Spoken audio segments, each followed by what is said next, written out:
Eat shit and live, Bill. Welcome to Sleepaway Camp, where Angela Baker's here to slay all day, and she's been doing so for the past, 42 years.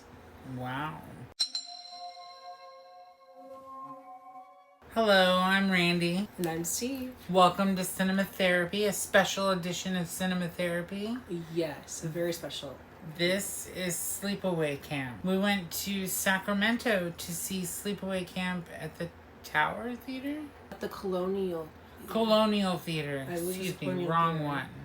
And we went there for a special screening hosted by Felissa Rose. Yeah. Being the special guest. Felissa Rose was there, and as she was Angela in the original film, as well as the later sequel in the fourth film called Return to Sleepaway Camp.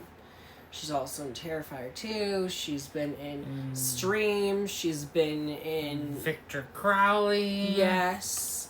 So she is a very, and she has movies coming out, so definitely look them up. But she is such a special human being, such a wonderful actress, and just a lovely human being. Yes. We've had the honor and pleasure of being able to meet her more than once now. I think like 2 or 3 times, I think like almost 3 times, because we met her twice within the time span of our last visit. Because technically we've been out to her events twice, but we technically got to meet her 3 separate days. Yeah. Already. So yeah, she's just a wonderful person. If you haven't met her, definitely try it. If you're a horror fan and you want to meet new stories, she's phenomenal. But anyhow, Sleepaway Camp is a very cheesy but underrated little 80s slasher film that is actually kind of underrated. It's such a fun little movie. I really like it. It's such a unique little movie. That's shot up in the East Coast, up in upstate New York. And they actually put this together on a pretty low budget and came up with this really unique movie that definitely changed things for decades to come. Yeah, so the basis of this movie... really ahead of its time in some ways, for sure. The main actress in the movie, Yes. Angela, had originally 2 dads. Yeah. At the beginning of the movie. Yeah. There's a tragic accident that takes the life of one of her dads and her brother. Mm-hmm. I think twin. Yes. Yes. So Angela and her cousin, right? Cousin Ricky is sent off to Sleepaway Camp by Aunt Martha. By Aunt Martha. Why, yes. The lunatic I am. Yes. As someone brilliantly said at the screening, the Mary Poppins that's twisted. Someone said it. Oh my gosh.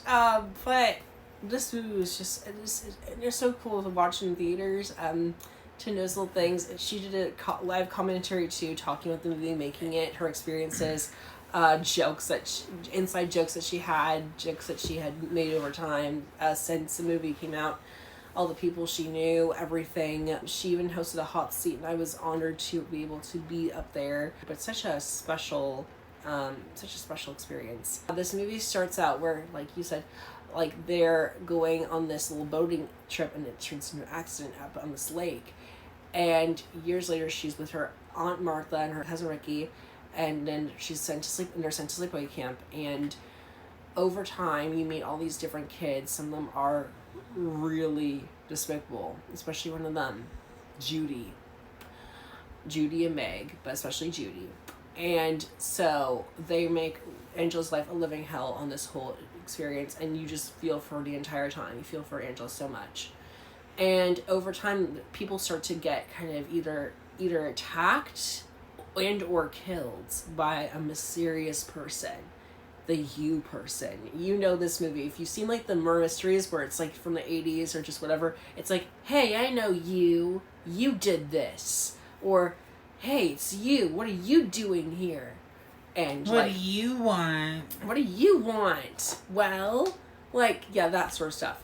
It's a way of keeping it ominous for us. Oh, it's just you. It's just you, yeah. So you, the killer, are you. What are you gonna do? Kill me? Basically.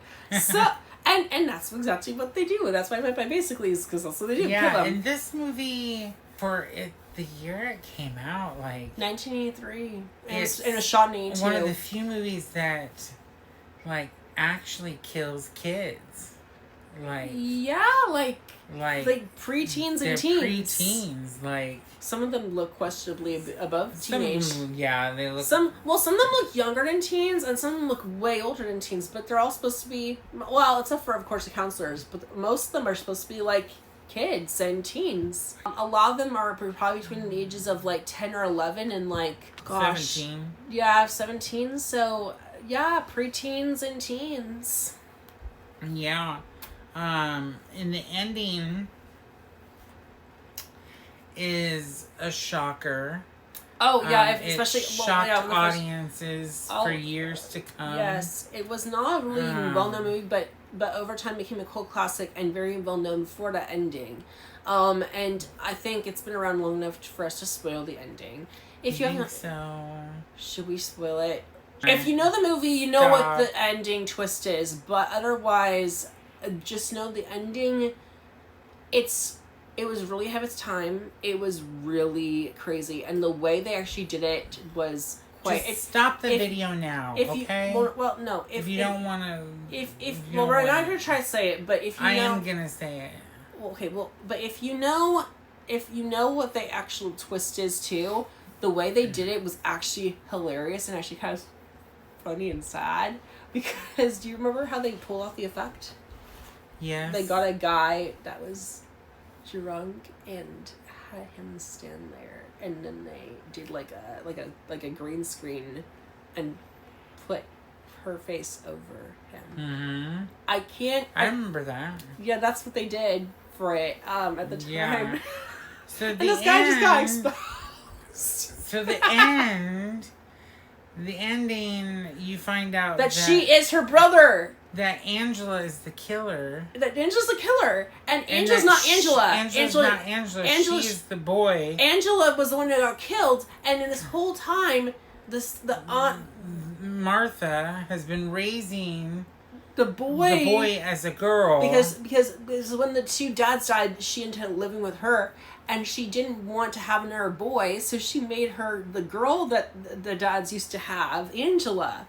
Yeah. They're like, I think that, or maybe they changed her name too. I don't know what the girl's name was before, because she said she liked the name Angela because it meant angel. So maybe it was a different girl's name, but it was sister originally, and they changed her name. There's a whole lot there that we need to dissect. There needs to be like a whole thing on this. Like we need to get people on this case.